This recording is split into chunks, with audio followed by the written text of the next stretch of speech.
I'm Andy. I'm Rich. And welcome to Get Gaming, the channel by two gamers with a Y. For gamers with or without a Y. That's exactly right. We have a very special video for you. We're going to do a little board game tag.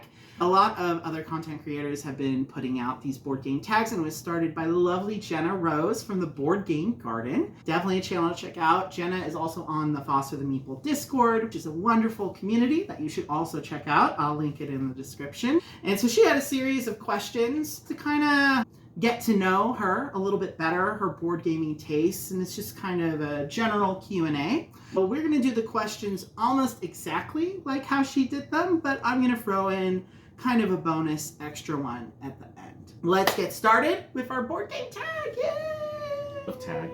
Tag, you're it. Not it. Question number 1. Name, age, and location. My name is Rich. And I'm Andy. We said it at the beginning of the video. Guess my age. No. Well, I'm 34. And I am 62. He's such a delightful prehistoric That's why, creature. yes. Where are we coming to? These We're lovely coming people to from. you from Z-Town in the Cho. So Z-Town is an affectionate nickname for my apartment complex, and the Cho is, nobody calls it the Cho. Okay, Nobody it's does. Rancho Cordova I in like California. the Cho. We're just outside of Sacramento, the lovely capital of California. Rancho is technically its own city. All right, just tell us if you like the Cho or not. Oh my God. Margaret Cho, maybe. Question number 2. Favorite childhood board game? So the board games that we played a lot when I was a kid was Monopoly, which we played far too much. I hate Monopoly. So for me, it's definitely Sorry. Sorry all the way, because that was a game that my sister would play during those slumber parties I would crash. Oh, get their little brother out of here. I'm like, can I play Sorry with you girls? I just want to be part of the slumber party. I had an older sister too, but she always was really good about including me and stuff. You guys are really close. Yeah, And, you know, we were. my sister was a middle child, and I was the youngest. Different dynamic when you're three kids, as opposed to just 2. You had 2 sisters, and so they had a sister. Whereas my sister didn't have a sister. This is true. Oh, I thought you were saying I was the other sister. Maybe. You know, only in my mind. That's a game we still play to this very day. Sorry. We had to make a fully legally binding notarized contract for you and Celia, which I had gone over by a lawyer. I had a witness sign, and I got it notarized. And in this contract, what did it say? I'm not allowed to threaten Celia with... I, Rich, hereby do swear I will not make karmic threats when playing the game of Sorry. And Celia promised that she would not go out of her way to you. She kind of liked to. Oh, as is her right, but just not in the game of Sorry anymore, because I still have that contract in a safe box, and it is legally binding. Question number 3. When did you really get into the board game hobby? Are we part of the hobby yet? Are we gamers yet? I hope so. Well, you know, my piano teacher, Heidi, always said, hope is not a plan. I mean, I guess depends what you mean by really getting into the hobby. I think this gets into a little bit of a gatekeepy kind of thing for me. I felt like once I was at the point where I had a collection of 100 board games, I would start a YouTube channel, and I would consider myself officially like a legit gamer. Have you counted them? Yes, I have counted them. That's what the collection How on many do you Board have? Game Geek is for. It has passed 100. Okay, good. We're a little over 100. I think it's like 108 or something. Which that's because of the button chai games and stuff. As for me, I feel like if we're talking about what's the games that got me to the point where I'm like, yes, I'm all about board gaming and collecting board games. Hogwarts Battle is kind of our breakthrough game. It absolutely was. Because I was just like, cooperative games? What is this concept I've never heard of before? And we played straight through all 7 years in like 1 week, and we were like, yes, this is like really opened our eyes to what a board game could be. I had not played anything but the other kind of games that we're talking about, like the roll and move around a little. Oh, you board. roll and move. Roll and move. Mostly like that type. Of course, we should mention. Yeah. Exploding Kittens. Yes. That- We were that was- obsessed. Obsessed. Yeah. It was all we would play. That and Cards Against Humanity. That would probably be the 2 games that really got me thinking about games again, and Hogwarts Battle would be the one that really charged us up. I agree. First game you purchased. Do you still own that game? Now, it's not specific about this, but I'm going to say first game you purchased as an adult. I don't know, honestly. What's the first one you can remember? When did you buy that Jack and Andy game?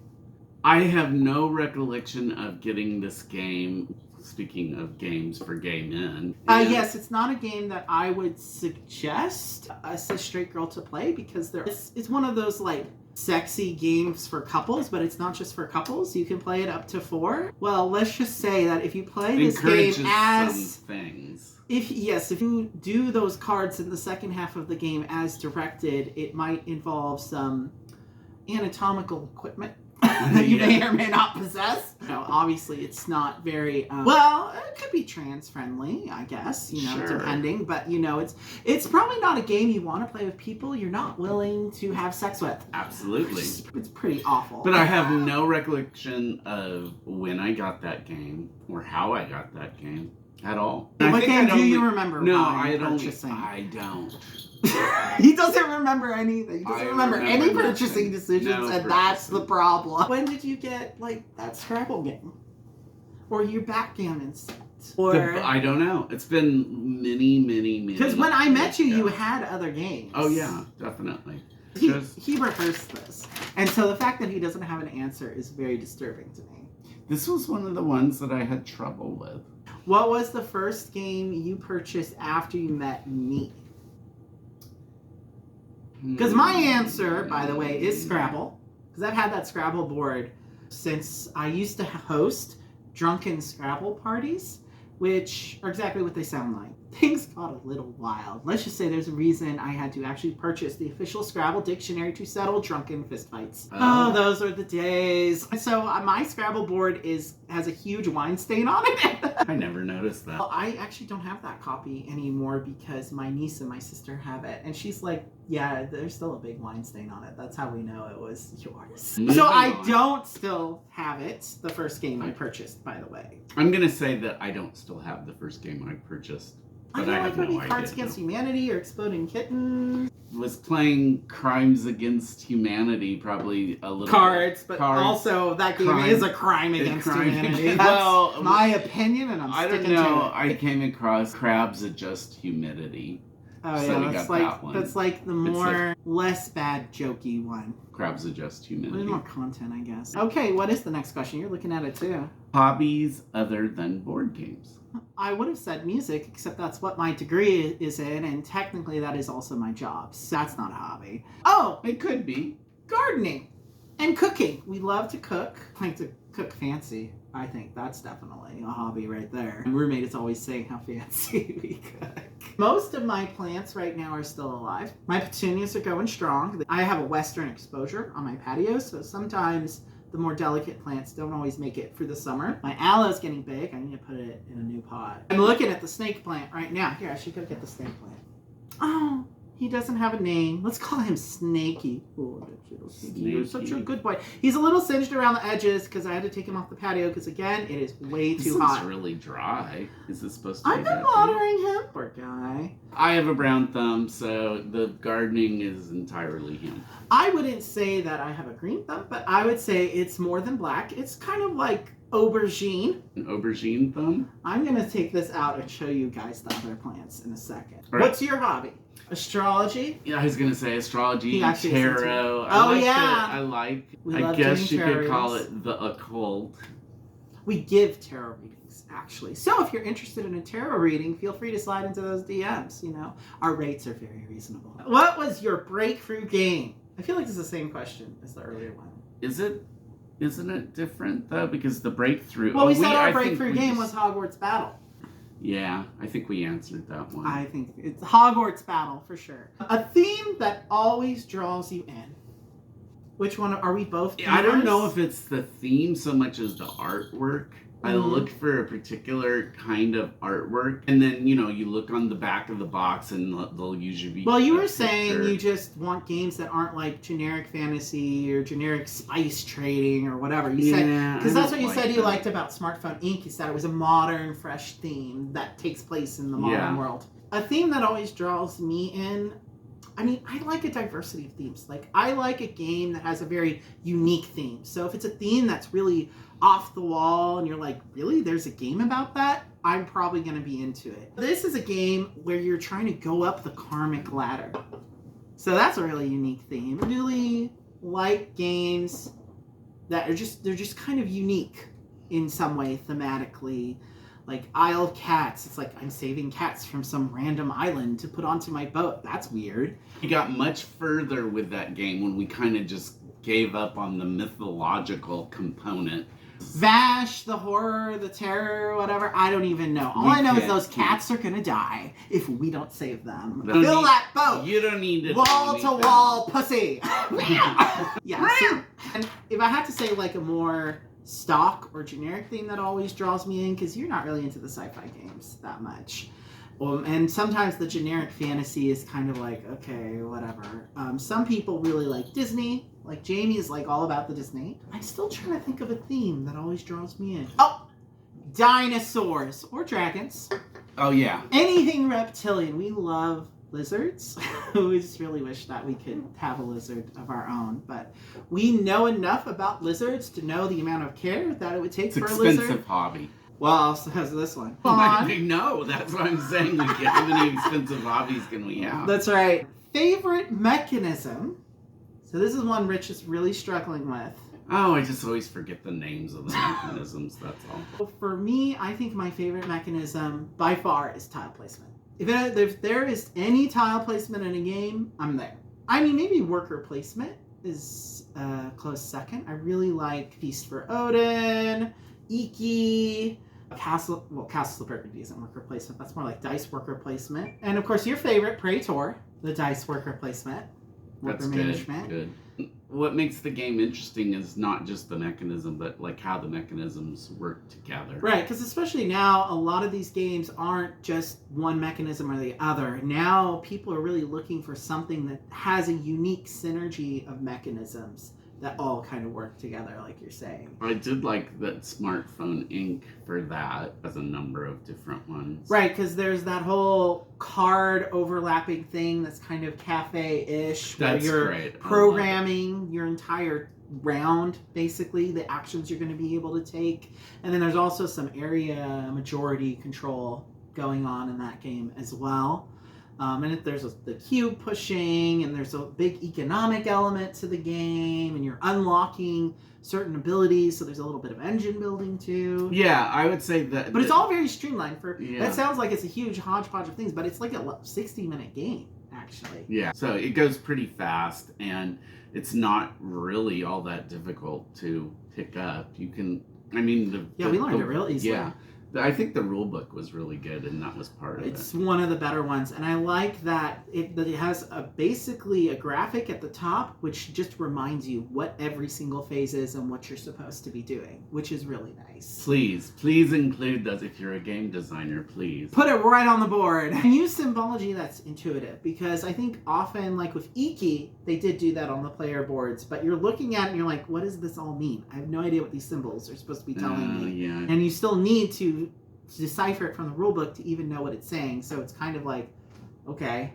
It's not like you have to put a bunch of text there, but just sometimes these symbols, I don't know what makes... They get a little involved. And I think for you, some symbols that I would think of as intuitive and obvious aren't as obvious to you. So your mileage may vary. Number 10, newest game in your collection. Have you played it? Okay. So, the newest game that we bought is Wild Space. However, we have not played because I haven't learned it yet. I sat down to try to learn it, but I don't know. I was just like, brain was no work. I actually did start reading the rulebook yesterday, which is very odd for me. It is. I don't usually. Oh, you do it sometimes. You like to consult it. Be like, what is this game all about? But I usually am the one that teaches the games. Yeah. However, I also bought yesterday. I found "What Do You Mean" at the Goodwill. Miranda has it. It's right there. No, I know, but see, I bought it. I'm thinking of giving it away. Already? Clearly, we're not going to ever get to play it then. Well, we played the game. Obviously. No, we played the game. It's not that copy. Yeah, no. But, that I'm just finding out about now. Yeah, no, it's just, I was thinking of, I love the memes. The pictures themselves are really fun. Yeah, it's more interesting than like Cards Against Humanity, even though it does kind of have the same jokes, but you can kind of, I do like the pictures. And so I was thinking we could just take the wide erase boards out of Say Anything and just write our own texts for the different memes. Some of them are when I bought it, I was also thinking of giving it to Hermes. Oh. You know, because he does art. Is he even into No, games? He's not into games, but he would like the cards themselves. He could turn into artwork. He likes to. So you're trying to help Hermes become a 70-year-old meme lord, basically. 75-year-old. 75? Well, don't get it twisted. Favorite player count? My favorite player count is 2 because I love playing games with this guy. Oh, that was second. I do really like 2-player only games, for sure. He can win or I can win. Now, I will say I'm a very good loser, but a horrible winner. And it's the opposite for you. It's true. I am a horrible loser. It's so bad. I think the worst arguments we've had in gaming has been like, if you felt I was gunning for you too hard. That's always what it is. You don't like Take That. You don't like meme games, which the games that we love the most are almost kind of like multiplayer solitaire often. They're low interaction. Well, not always. Like Fort. You really like Fort.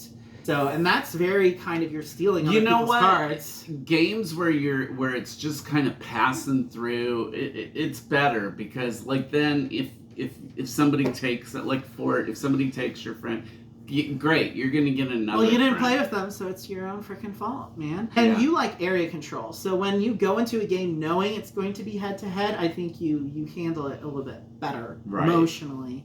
Yeah, you're pretty funny when you're a sore loser. It's kind of, and when it's not, sometimes it's upsetting to me, and it makes it like not fun for me when you're that way. Because I just like to trash talk. And I just like to like jokingly gloat that I wanted the end. Because it is this thing that maybe doesn't statistically happen as often as I would like. So whatever. Oh, so for me, my favorite player count is solo. I mean, not really. Like, I've been getting more into solo gaming, and I just like, it's more relaxing, and I feel like it's a really good way to learn a game for me, even if it's not meant to be a solo game. And it's one of those things where I can take my time and feel immersed in the world of whatever the game is, and I can kind of feel like I'm playing against the game, and I feel very focused in what it is that the game is trying to do, what I'm trying to accomplish.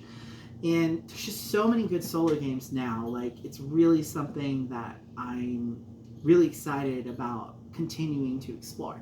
But I would say in general, probably 4, because I feel it's more dynamic when you're playing like a competitive game. If it's a co-op game too, because I feel like certain games like Spirit Island, I would not want to play at more than 2 or 3 probably, because it would take too long. And there's just some games that just don't scale well. But I feel generally with competitive games, I would want to play them at 4 because you feel more of that push and pull, and like, oh, what is that person going to do? Is that going to mess up what I was kind of planning to do? And it kind of, as a gamer, feeling like I'm on my toes all the time, you know, helps bring out that tension of the game for me. You still only like 2. You just don't like playing with Celia. No, I do. I do like playing with Celia very much. We love you, Celia. First of all, anything that he says about me, it's not true. So he did not say, Jeff, that you look depressed in your tag video. I never did. You said that Jamie is a woodchuck. And how much chuck could a woodchuck chuck? No, Jamie, no. This is not true. It was Disney princess. I forget. God, I can't even remember. Taken out of context, it sounds really bad. See, this is why you need to get on the Foster the Meeple Discord, so you can set the record straight with Jeff yourself.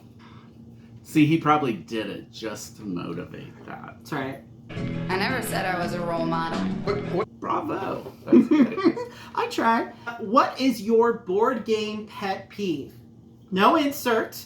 I'm looking at you, Uwe, or whoever publishes your games these days. I just feel like if I buy a game, it should come with a storage solution. I feel like you should probably think about that, publishers, when you're designing the packaging for a game. Okay, is that so much to ask? And more generally, I would say my pet peeve is people that are too set on winning. Because I feel like it becomes toxic after a while. If you're literally becoming depressed because you lost a game, you need to go to therapy. It can be funny. Sometimes you can just... Like you? No, but sometimes you can see it on the people's face that lose, and you can just... It might be a facial tick or something. They might be great on a commercial for tardive dyskinesia or whatever. We're not talking about anyone specific, obviously. No. Not at all. Not at all. Not at all.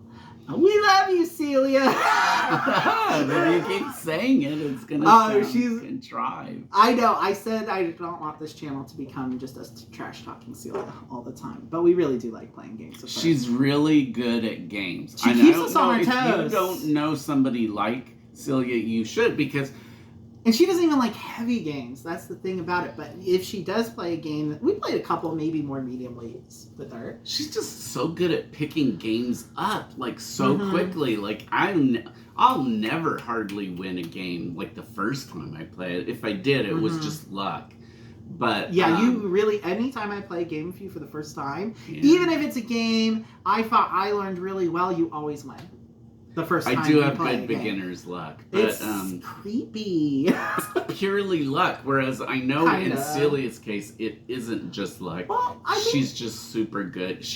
I don't know. She like ferrets out how the game is played. She has a very strategic mind. Apparently. Is what I think it is. But I think you're selling yourself short. I think you do as well. I think that you are a good gamer and you've gotten more experienced. You're welcome. And you've gotten to the point where you're good at games where you have to be efficient in some way. Or timing. I think your timing is really impeccable, which helps. Oh, yeah. Games where you have to... It's the end of the game where it's like go out quick. Oh, I'm good at that. I still haven't beaten you at it, have I? I don't think so. Read the rulebook or how to play video. It's this guy. Yeah, I teach him all the games, that's for sure. This is something, an answer that I was thinking about a little bit. And I think it's a combination of things, to be honest, because I'm an audio-visual kinesthetic learner. So there's a test you can take to determine what kind of learner you are. And I'm 60% audio. I think it was 20% visual and about 20% kinesthetic. So I need to hear it, I need to see it, and then I need to do it. Mostly I need to hear it. Sometimes when I'm reading a rule book, it's really hard for me to kind of digest it. I used to be like a creative writing major and an English major, so you would think my reading, my comprehension would happen a little more quickly, but it doesn't always. So I first started following a lot of board game content because I was looking for how-to tutorials, like a lot of people, I'm sure. And that's when I discovered Before You Play, and then I'm not sure how I stumbled on Foster the People because they don't really do tutorials generally. Like the first game that really led me to that was Spirit Island, which Before You Play has the best tutorial of Spirit Island on the internet. So if you want to get into that game, but you're worried about the learning curve, which is quite steep, I must say. It's a very heavy game. But once you get into it, it's very kind of streamlined, the sequence of turns. So, just getting through that first wave of nausea the first time you play that game. And I played it solo a lot before I was able to successfully teach it to you. Like, a lot. And the only time I won it was it took me about at least 12 times playing it solo before I finally beat that game. It is possible. So if you played that game and you didn't like it because you found it too hard to win, like, I would say persevere, but also if you're not into just getting overwhelmed with an enemy constantly coming at you, it's probably not the game for you because that's what that game is all about. But if you can, I felt like the last time we played it, we were really synergizing pretty well. And we got pretty close before we got overwhelmed. It's always the rust or whatever. Is it? No. What's it called? Blight. Blight. Yes, blight. That's what always gets us. And I think that's a pretty solid rule book, but that is the one thing I wish there was a little more clarity on in the rule book is how the blight works, because I think a lot of people get confused about it and are blighting their board more than they have to. or they are not figuring out how to avoid getting the blight. And that's the big thing. That's the thing that's going to cause you to lose 9 times out of 10 is the blight just overwhelming the board. But anyway, to answer your question, like I usually play a game solo to learn it before I teach it. I have to do it. I just have to go through all the steps. So generally, if it's a heavier game, is the only time I really need to do a tutorial video just to get clarity on a lot of things and to just kind of have someone kind of hold my hand and walk me through it. And then once I have physically played through at least a couple of rounds of it, if not a full game, then I'll be able to teach it to other people. But I will sit and study a rule book if I have to, but sometimes I have that mental block, so I do sometimes. So I'm really grateful if there's tutorial videos out there. Definitely is very helpful. Very helpful. So follow before you play. They're the best. Snacks during gaming. Yes? Yes. No? Yes, definitely. And if so, snacks. which? Peanut covered M&Ms. Which I was telling you that was Jamie or Jeff, that was their answer, I think. I think it was Jamie. No, but it's great. It's because they don't, Is that the official gaming snack? Peanut M&Ms? Yeah, I would say so. I mean, unless you only like plain M&Ms. I think it's partly, too, I like the yellow package that the M&Ms Yeah, and I really, for some reason, I don't like snacking or eating while I'm gaming. Generally, I'll have a drink. But most of the time now, it's bubbly. Like, if it's a game I need to focus on at all, like, if it's a party game, I'm probably gonna need some alcohol to get through that, especially if it's Cards Against Humanity. But usually, when I'm playing a game I need to focus on, like, I will have something non-alcoholic. Not always, though. Depends how festive I'm feeling. Have you ever been to board gaming convention? No. Nope. Not yet. Not yet. I'm really hopeful that we can go to one in San Francisco or something, or maybe even there's Dice Tower West in Las Vegas. One of those, just something closer, because travel costs are quite exorbitant these days. So that's a barrier. But I think we're at the point where that's definitely something we would really consider doing, just for the networking and also to play games with, other content creators. That would be fun. Real hopeful, maybe for Labor Day or something, we'll be able to go to a semi-local one in San Francisco or something. Sure. Because there's a lot usually happen around that time of year. We'll just have to... Pacificon, maybe. What is it? Why is it called Pacificon? Pacific. We're on the West Coast. Yes, I know, but... Well, it's a game expo. And that's... Is that what it is? That's the one's in Santa Clara, so I guess if... I've never been to Santa Clara. Isn't that over by San Jose? So we could be visiting Jamila's Mike, because he works for Google. True. He lives in San Jose. Be like, hey, Jamila, let's all go to a board gaming convention this weekend. There's still stuff I haven't done in San Jose before. It's a place I've always wanted to visit. I've heard a lot of good things. I've known people from San Jose, so maybe I should go visit. Yeah, that would be interesting. And where's the other one? Well, this one is in March, so that's past, but that's the Game Developers Conference. Oh, and the Kubla Khan one, I think, is Memorial Day weekend, so that passed too. I'm not sure when Dice Tower West is happening again. We'll be more experienced gamers when we go. That's right. Any unreleased games are you looking forward to? Yes. Unconscious Mind. Because you like Freud. That one sounds really cool, and the art looks stinking gorgeous.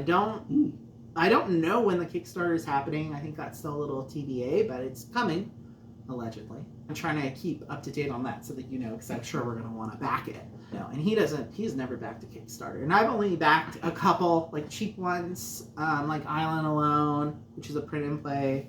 And that was it was like $11. Yeah, I'll back it for $11, But that's one that I think we're really either going to love, or it might, I don't know if it'll be too heavy for you, but you've done worker placement. Who knows? It's supposed to be, I think it's mostly worker placement for the most part. And there's some... Which one? The one, Unconscious Mind. Is mostly worker placement? Oh, there's some other mechanics they were listing. Kind of sounded like a hodgepodge of things, to be honest, but who knows? I admit, I'm just, drawn in by that thematically, because, as I mentioned earlier, I love the time period, like early 20th century. Love it, yeah.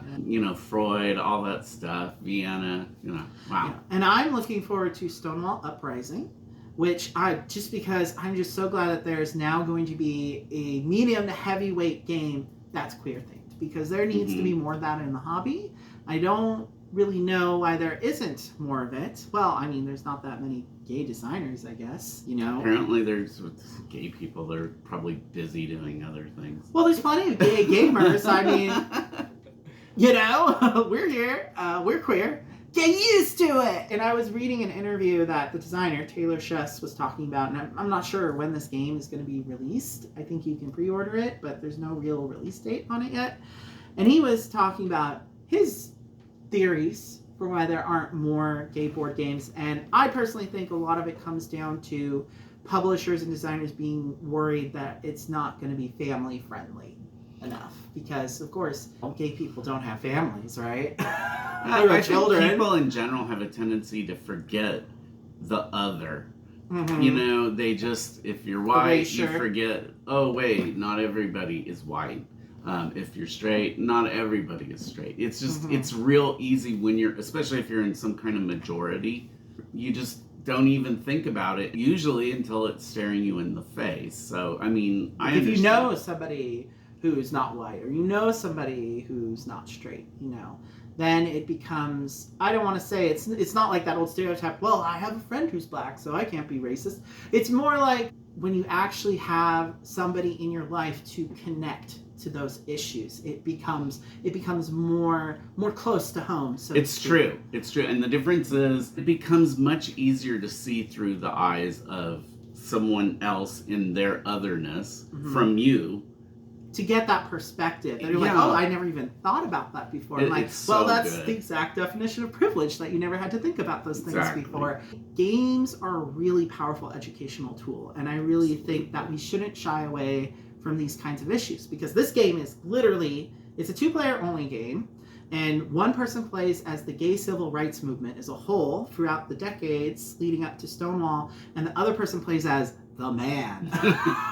And someone on BGG was saying, I'm not sure if that's going to be too off-putting for people, for the other player, because it's sort of like if we were playing a game about World War II and you were playing as the Nazis or Hitler, like how would that sit with you? And I could see it making some people feel a little triggered and uncomfortable. Terms are what they are. We all know what the man is. People that would trigger because they would feel like, oh, well, I'm male, so you know how. Okay, Ben Shapiro. I'm just very excited to see if it's any good, and even if it's not, it's something I definitely want to just have, and because I just love that it exists, is going to exist. Hopefully very soon. So we had to take a little Margarita break because of technical difficulties, so this may or may not be the third time we're reshooting this segment of the video. Let's just be real. The struggle is real. That's right. What is your favorite thing about the board game hobby? Well, I just love how board gaming community is there. And it's already there. I don't have to go looking for it. You know, it's like having a wall plug. You're looking everywhere for some electricity. It helps when you have a shared interest, yes, but you could say that about plenty of other hobbies, right? You know, so what do I like best about gaming? The board gaming hobby specifically, yeah.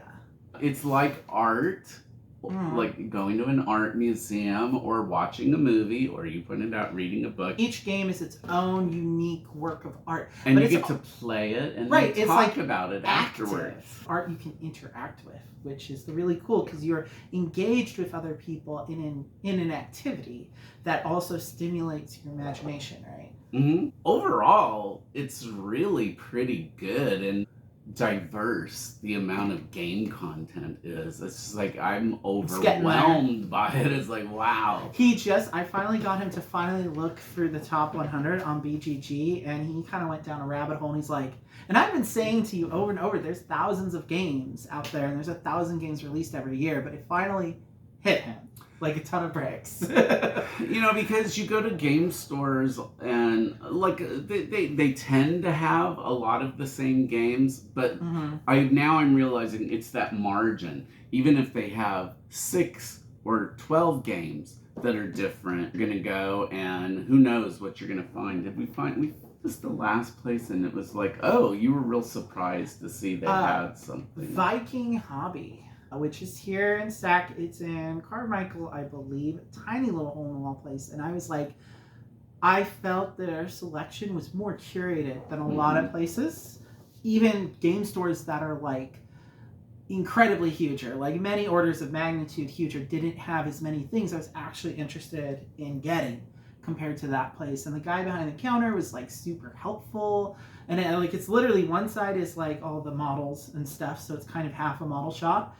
And the other side is there's a counter and then all the board games are on the wall. So he's kind of like there to help bring things down for you and explain all the different games to you and help you find what you're looking for. So I felt, as far as customer service, it was like just blew me away. Just the personal touch just matters so much, and especially he's so knowledgeable. It was probably one of the best customer experiences I've had in quite some time. Just speaking from like a consumerist kind of perspective. Some of the games he had there, he had like some random Friedman Freeze games that I hardly ever heard of, and he really played cool. A lot of the games, I remember. He's very knowledgeable. Going back to this, it is so cool. If you're at all interested in gaming, maybe you just came across this video by accident. You weren't even looking like how I for discovered Frosted Meatball. Exactly. I don't even remember what rabbit hole led me to that. Yeah, exactly. You're going down some rabbit hole, you find this. But by all means, tap into the community, because it's really pretty amazing, and you'll find out so much. I couldn't agree more, and that's the thing that I think is my favorite thing about the Hobbies, just community. That I found such incredibly nice, helpful, supportive people that just want to share a love of gaming. And I just really want to give a big, huge thanks to everyone from the Foster Meatball and the BG Hub Discord, to Jamie and Jeff for starting that crazy thing, and Julian and Max from Table Knots. Like, I would not be doing this channel if it were not for being involved in that community and seeing all these passionate, everyday people doing this kind of thing. I was like, hey, maybe I could do that too. And not just eye-opening, but kind of life-changing for me a little bit. And that leads me to my final question, which is more of a statement. Why did we decide to start a board gaming channel? It's the same thing, you want to share with other people an experience that you've had. It's like I could get out a photo album. Nobody has photo albums anymore, but they used to. They would just look on their phone now. But anyway, it's the same reason you share pictures and you put things. It's really nice to have other people like I said, I only learn the games because he plays them and teaches them to me. But that is the best way to learn. I mean, seriously, it's so much easier. Teach it, putting your heads together. Like, this is a math problem we're going to solve tonight. We should all teach somebody a game every week, I would say, at least. And that was something, I'm always name dropping, but Jeff on Austin Meeple, that's the thing that he talked a lot about, is his favorite thing about the board gaming hobby is the memories you make with the people you love. And it doesn't matter what game you're playing, it's those memories that solidify what you love about board gaming.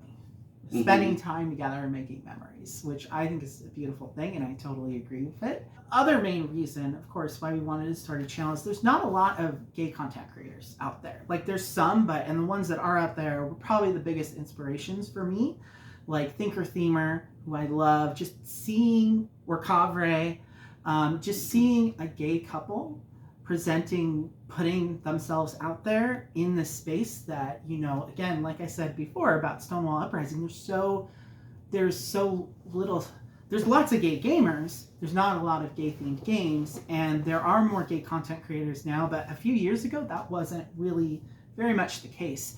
And I wanted to put that voice out there, and well, obviously not to be a role model, because I never said I was a role model. But you can be a role model for the young gays out there, and the old gays too. Like, you can get into this hobby at any age, and that's one of the other reasons I could have just done this on my own, but I wanted to involve you, my partner, in it, not just because we're partners in all things, obviously, attached at the hip. Might as well be the same person, because I wanted to showcase that board gaming can be for anyone, any age, any orientation, any identity. Like, it is, I think, a very welcoming space overall. Still a little room for improvement. It's like that adorably eccentric uncle you have. You're like, oh, Uncle Rob, you had too much medicine last night. You're so quirky, I love you, and your heart's in the right place. Well, I'm sure that our viewers will find out our weirdness as we if they go haven't along. already. Yeah, if you haven't noticed. Unabashedly weird. That's another Get Gaming, or maybe the first one, depending if I post this first. See how much editing I get done between now and Friday. Yeah. If you like this content, please like, subscribe, help us grow the channel, and we're hoping to be here for a long time. Until next time, we bid you adieu. Bye. Bye. And that's a wrap. Wait, shouldn't we change our clothes? Why would we change our clothes? Maybe I should change for the right month, too. That's not the right month. That's not the right month at all. We're time travelers. We're living in the future. Hi, Okay. I'm oh no, I'm not Andy. I'm Red. We're having an identity crisis, I see. That's okay. I support you if you want to take on my identity. If that's your truth. This is a channel by two gamers with a Y. For other gamers with a Y. And for gamers that with do or not without have a Y. With or without a Y. That's it. That okay, works. Let's start again. All right. Example. I'm going to have to cut all that because I walked away. Why are you still talking when I walked away? It's definitely... Or am I putting words into your mouth? No, I would say that's a... No. Continue. If you hear a little bell, that's the cat. That's my roommate's cat. She doesn't like us. She won't let us pet her. And if you hear a big mad dash and scramble in the background, that's her running away from us because we breathe. And we too don't. hard. I grew up in SoCal. I was like This a little. cat is flapping away. This cat is like, what is she going with over there? Oh yes, she is. She's flapping away with this thing. Have fun. No fun ever. Okay, it's on. Come back. What? Come back. We're filming. Come back. You gotta come back. I need you to come back to me. I need your love and I need your disease. Yay. Come and give me that lazy love. Oh. I need your love. I can't bear to be without your sweet, sweet kiss. Bye. Kiss, blow, kiss the camera. Hearts. Oh, this. And say with wait, me. Wait, you mean this? And say it, well, yeah, say it with me together. We love you, Celia.